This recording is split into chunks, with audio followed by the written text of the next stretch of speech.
Hi friends, ఎలా ఉన్నారు? మీరంతా బాగుండాలి. కొత్తగా మన వీడియో చూస్తున్నవారు దయచేసి సబ్స్క్రైబ్ చేసుకోండి. ఒక చిన్న ఇంట్లో శశి అనే అమ్మాయి తన తల్లితో కలిసి జీవించేది. తండ్రి చిన్నప్పుడే చనిపోవడంతో తల్లి గీతమ్మ జాయింట్లో పనిచేస్తూ కూతురిని చదివిస్తూ వస్తోంది. ఇంట్లో అన్నీ సాదాసీదాగా ఉండేవి.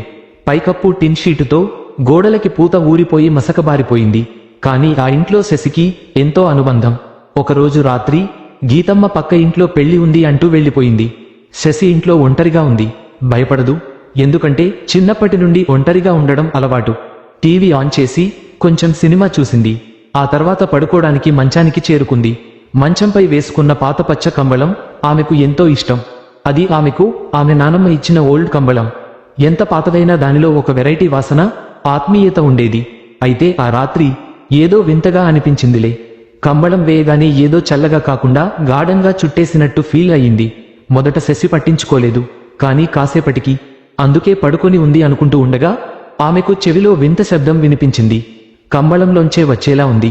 చెవిలో ఎవరో లంగా నెమ్మదిగా అరిచినట్టు వినిపించింది. నేను ఇంకా మరిచిపోలేదు. శశి ఒక్కసారిగా కళ్ళు తెరిచి లైట్ ఆన్ చేసింది. కానీ ఇంట్లో ఎక్కడా ఎవ్వరూ లేరు. టీవీ ఆఫ్, కిచెన్ నిశ్శబ్దం.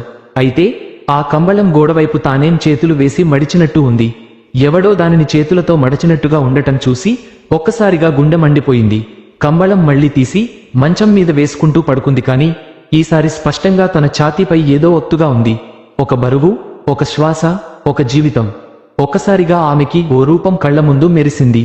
పోచిన చర్మం, ఒళ్లంతా మంటలు కాలినట్టు గాయం, గొంతు కోసినట్టు కోపంతో ఊగే దెయ్యం రూపం. ఆ కంబళం తానా, లేక ఆ కంబళంలో ఏదైనా ఉన్నదా? శశి ఛాతీ మీద ఒత్తుగా ఏదో ఉందనిపించగానే ఒక్కసారిగా ఆమె లేచి కూర్చుంది. కానీ రూంలో ఎవరూ లేరు. లైట్ వేసి చూసింది. గది నిశ్శబ్దంగా ఉంది. కంబళం మాత్రం నేల మీద పడుంది. కానీ వింతగా తడిగా కనిపించింది. తడిచింది కానీ నీరు వేసినట్టు కాకుండా కాలినట్టు పొగేస్తూ ఉంది. తల్లి రాకుండా ఒంటరిగా ఉండడం మొదటిసారి కాదు, కానీ ఇలా భయపడటం మాత్రం మొదటిసారే. ఏదో దాచి ఉన్న భయం ఆమె గుండెల్లోకి జారుతుంది. మనసులో వింతగా ఓ మాట ఎక్కుతుంది. ఇది కంబళం కాదు, ఇది శాపం. సరే, ఆ కంబళం తడిచిందని తీసేసి బెడ్ పై లేకుండా పడుకున్న శశి. కానీ నిద్ర పట్టలేదు. గడియారంలో సరిగ్గా అర్ధరాత్రి 1:17. ఒక్కసారిగా తల పక్కనే ఎవరో ఊపిరి పీల్చినట్టు గట్టిగా శబ్దం. ఒళ్ళు బరువుగా మారింది. కళ్ళు మూసుకోగానే చీకటిలోంచి ఓ రూపం ఆమె వైపు చేరింది. ఇది ఏమిటి అనుకుంటుండగానే ఆ దెయ్యం మాట్లాడింది. నువ్వు నా మీద కంబళం వేస్తావా? నేను నిన్ను మరిచిపోలేను. శశికి గట్టిగా ఉక్కిరిబిక్కిరైంది. ఆ దెయ్యాన్ని పూర్తిగా చూసేందుకు కళ్ళు తెరిచి చూచింది. కానీ ఎక్కడా కనిపించదు. కానీ గోడపై ఓ నీడ, ఆ నీడ మాత్రం వెర్రిగా వండి వండి నవ్వుతోంది. ఆ నవ్వులో పిచ్చి లేదు, అది కసిగా ఉంది. తల దించి కంబళం పక్కన చూస్తే అది మళ్లీ మంచం మీద కనిపించింది. కంబళంపై ఒక్కసారి చూసి గుండె ఆగిపోయింది. కంబళం మీద రక్తపు చేతి ముద్రలు ఉన్నాయి. ఒక్కటి కాదు, 6-7. చిన్నవి, పెద్దవి, పాతవి, కొత్తవి. ఆ చేతి ముద్రల మధ్యలో ఓ మాట రాసుంది. ఇదే నా సమాధి. దాన్ని డిస్టర్బ్ చేస్తే నీ నిద్ర శాశ్వతమవుతుంది. శశి వణికిపోతూ తల్లి వచ్చే వరకు కూర్చున్నది. కానీ ఉదయం గీతమ్మ ఇంటికి రాలేదు. Mobile off. ఎక్కడ వెళ్ళిందో అర్థం కాలేదు. ఆ రోజు శశి ఆ ఇంట్లో ఒంటరిగా ఉండాల్సిన అవసరం లేదు, కానీ ఆమె తప్పక ఉండాల్సి వచ్చింది. రాత్రి మళ్లీ వస్తుంది. కంబళం మళ్లీ వేయాల్సిందే. కానీ ఈసారి దాన్ని తీసేసే అవకాశం ఉండదేమో. 2 రోజులుగా శశి ఏ రాత్రి సరిగా నిద్రపోలేదు.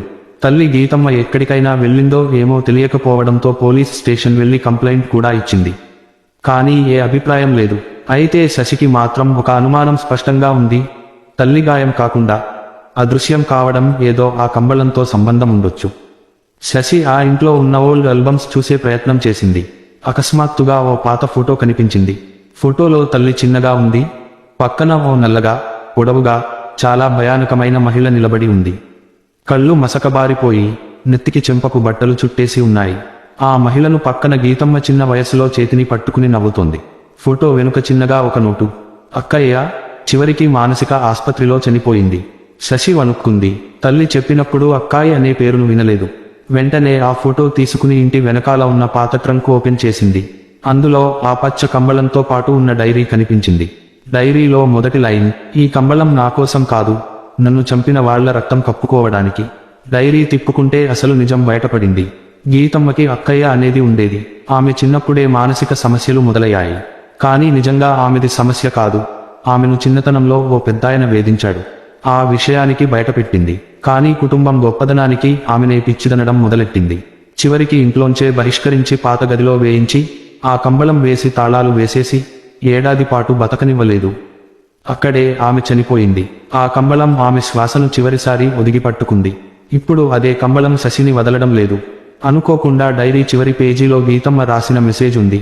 నన్ను మన్నించు శశి, నేను నా అక్కని చంపించాను. ఇప్పుడు ఆమె నన్ను తీసుకెళ్తోంది. నువ్వు ఆ కంబళాన్ని తగలబెట్టకూడదు, ఎందుకంటే అది నిన్ను వెంటాడుతుంది. శశికి ఒక్కసారిగా నేల కింద నుండి చలనం అనిపించింది. ట్రంక్ కింద ఏదో శబ్దం. కింద చూడగానే ఓ చేతి వేలి తుడిపాట్లతో బయటకి వస్తోంది. ఆ చేతి చర్మం లేరు, బూడిదగా కాలినట్లు ఉంది. అది కంబళం వైపు చూస్తోంది. దాని కళ్ళు శశిని మింగేయాలనిపిస్తున్నాయి. ఇది ఆ దయ్యం అక్కయ్యదే. శశి గుండె దడదడలాడుతుంది. కళ్ళ ముందు నేల క్రింద నుండి చలించుకుంటూ పైకి వస్తున్న ఆ బూడిదల కాలిన చర్మం చేతిని చూసి ఒక్క క్షణం తలసిరా చెమటలు పట్టింది.